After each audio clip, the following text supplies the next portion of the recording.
All right, so Trump is getting ready to give the Ukraine more weapons. And there's a lot of people pissed off about this, right? Because basically the deal was no new wars, no more money to Ukraine that goes into an endless pit of non-checkable money pit that they have there. They're blowing through weapons and money faster than anybody else can make them. I've heard even rumors that from some people that say that the U.S. doesn't even have the weapons, all of them, that they want to give Ukraine. And he's given Putin an ultimatum of 50 days to come to some sort of agreement, or they get 100% tariff.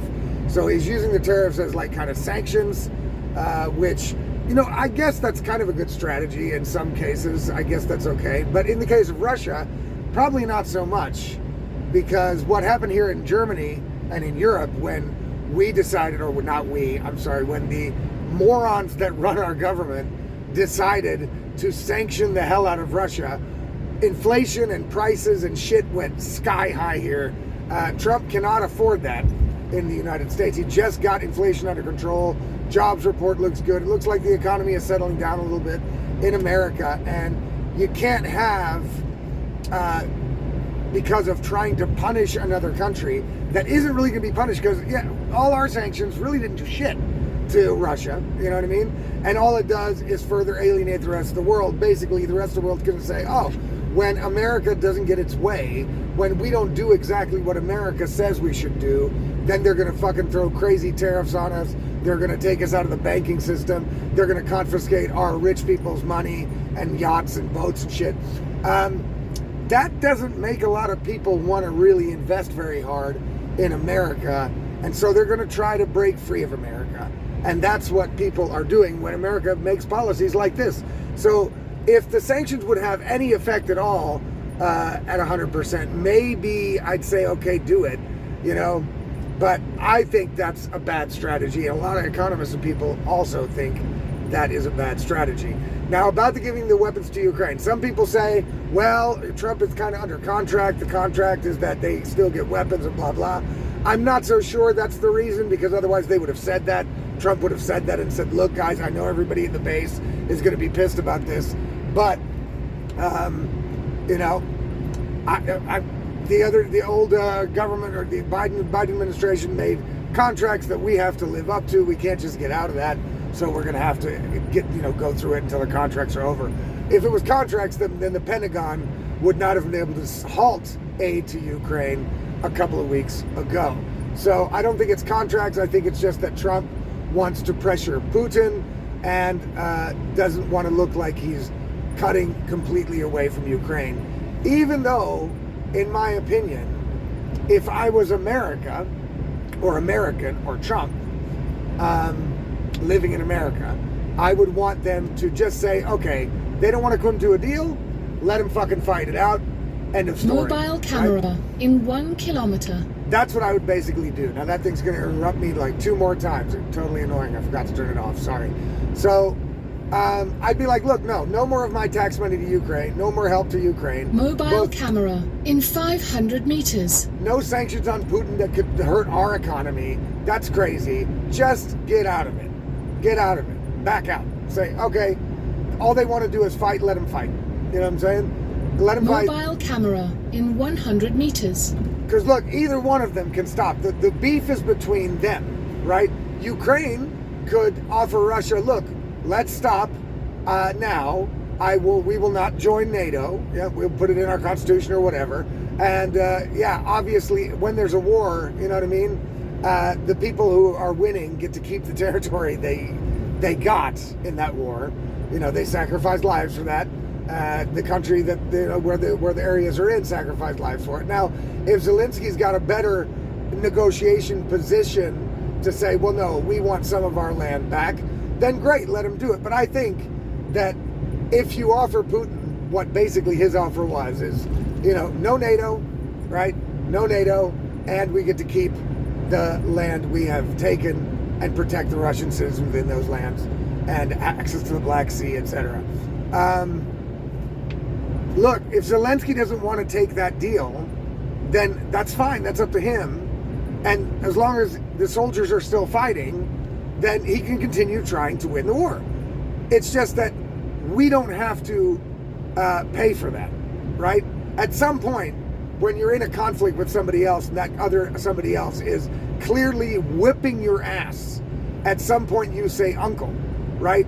He could have got a much better negotiating position maybe before the war started, right? When they were in Istanbul and Boris Johnson and Biden basically nuked that fucking deal, right? Told Zelensky, don't take that shit, we'll help you, fight it till the bitter end. Now there's a new administration. That is the problem with these Western democracies. Every time a new administration comes, everything changes for everybody, everything changes for the people in the country, everything changes for the geopolitical situation. It's actually bananas that it works like that. You know, and I get the argument, well, it may not be a perfect system, but it's the best system out there. I don't know. You know what I mean? I don't know. I'm kind of starting to doubt it. It doesn't really seem to be getting that much shit done on a permanent basis. So, because that's what Putin is now also worried about. Trump can offer Putin anything he wants. Trump can say, okay, no NATO, right, for Ukraine. And then Putin's going to say, yeah, but you're only going to be here for 3 more years, right? And then as soon as you're gone, if one of these nutbag Democrats get back in, or somebody else like a neocon who wants to, which is real possible, don't forget, neocons are, you know, still in the swamp in America, and they're not getting out anytime soon. So, the fact is, if a neocon or a leftist gets in, they could very easily reverse position on that no NATO shit.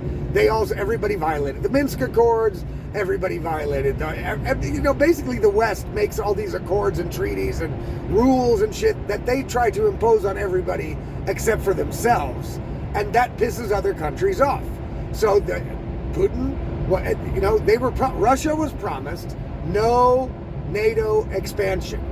NATO kept expanding. Every time it did, Russia yelled out, hey, whoa.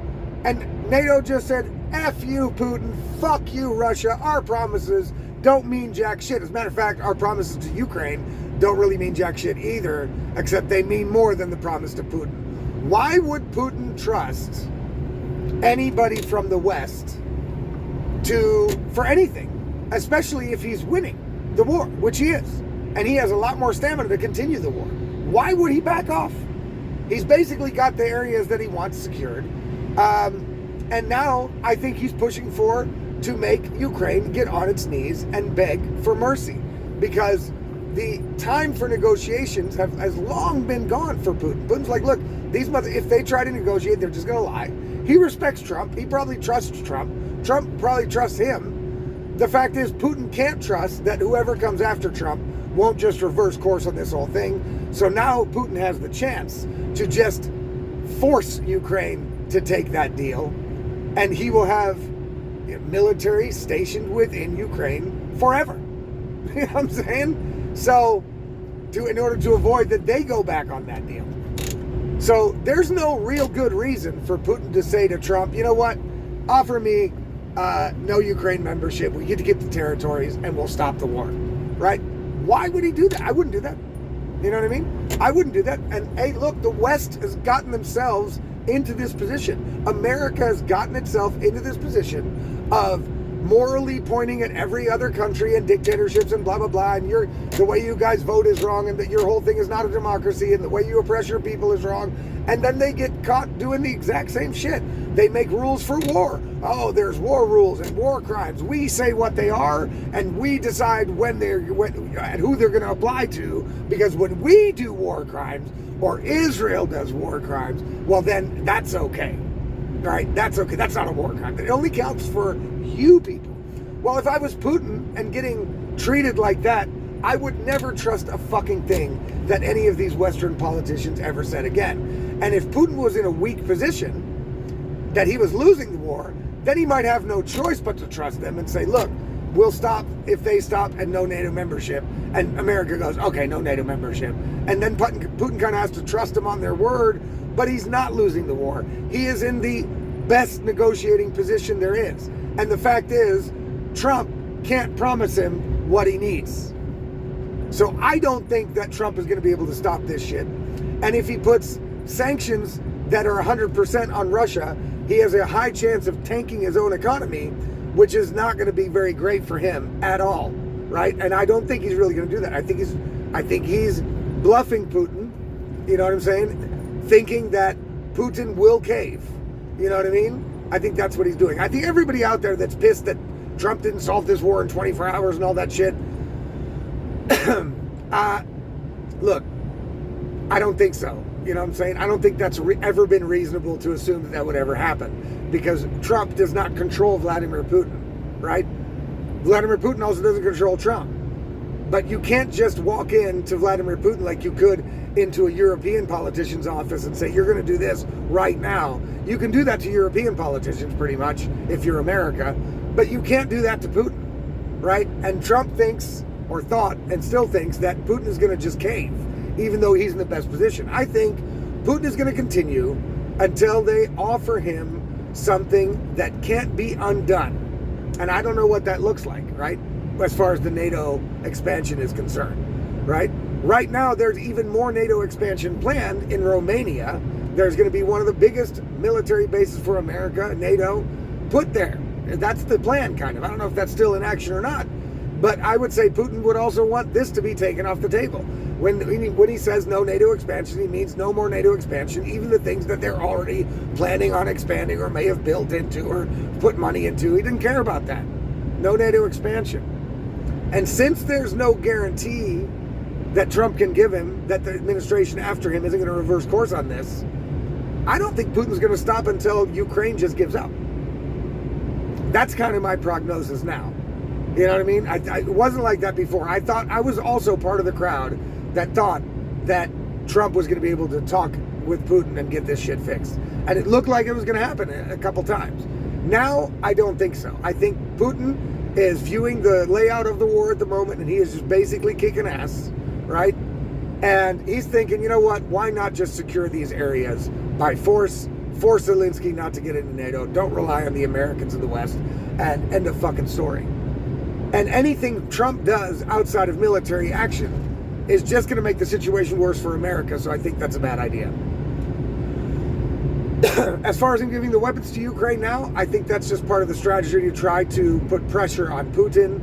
I think what Trump is eventually going to do is just walk away.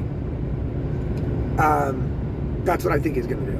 You know, as long as he doesn't get captured by the Lindsey Grahams and the neocons within the administration. And up till now, it's looking like he doesn't really get captured by those people. He didn't let it happen with Israel. He hasn't let it happen with Ukraine quite yet. And so I don't think he's going to do that. I think he's going to decide for what the base wants, what the people want, and I think he's going to decide his own conscience. And he knows well and good that giving weapons to Ukraine is just basically extending the deaths. He knows that. He said that before. He knows that giving the weapons to Ukraine is basically prolonging the war and killing more people. And the best way to make this war stop, if they don't want to do it with negotiations with America, is to just let them duke it out, and a winner's a winner. End of story. And I know that's hard for a lot of people to accept. That's my position as well. I think that's the way it is. They should have, Ukraine knew it was in the weaker position against Putin. They should have made a deal before taking the guns out. And they tried. And America and Boris Johnson reportedly sabotaged the whole fucking thing. And ever since then, Europe and the Europeans and Biden had been sabotaging every movement towards negotiations they've ever had, right? And since Putin sees that Europe is not really aligning with Trump, Europe is still like gung-ho. Yeah, Ukraine, you can beat them. Ukraine, you can do it. We're going to give you everything we have. The shirt off our backs, all our people's money. We're going to give it all to you because you can make it, bro. You're fighting for our democracy, bro. That's what Europe is doing. So Trump is like, or Putin is like, yeah, I don't trust that shit. It's just Trump against all of these others. It's easier for me to just overtake the whole fucking place. That's where I think it's going. That's what I think Trump is going to have to face. And I think that when he does, putting sanctions on Putin is not the right idea. I think Trump, in an American standpoint, should just walk. Now, that will suck for me living here in Europe, because that means we are left to deal with Ukraine and Russia under the leadership of fucking utter morons here in Europe that will gladly sacrifice every last one of their own citizens in the name of Ukraine. That's going to suck for us here. But if I was Trump or an American, I would want an exit from this whole Ukraine BS, and I'd be done with it. I would say, look, I tried to negotiate with them. They don't want to do it. It's too late. We came in too late. Biden created the situation. We're getting out of it. End of story. That's where I think Trump should go with it, and that's what I think it's probably going to happen. So, there you go. Now, guys, I want you guys to have a very fantastic Monday. Well, no, it's actually Tuesday. Tuesday, the 15th of July, 2025. This was the Insanity Report for today, and we'll see you guys tomorrow on the next one. Peace out.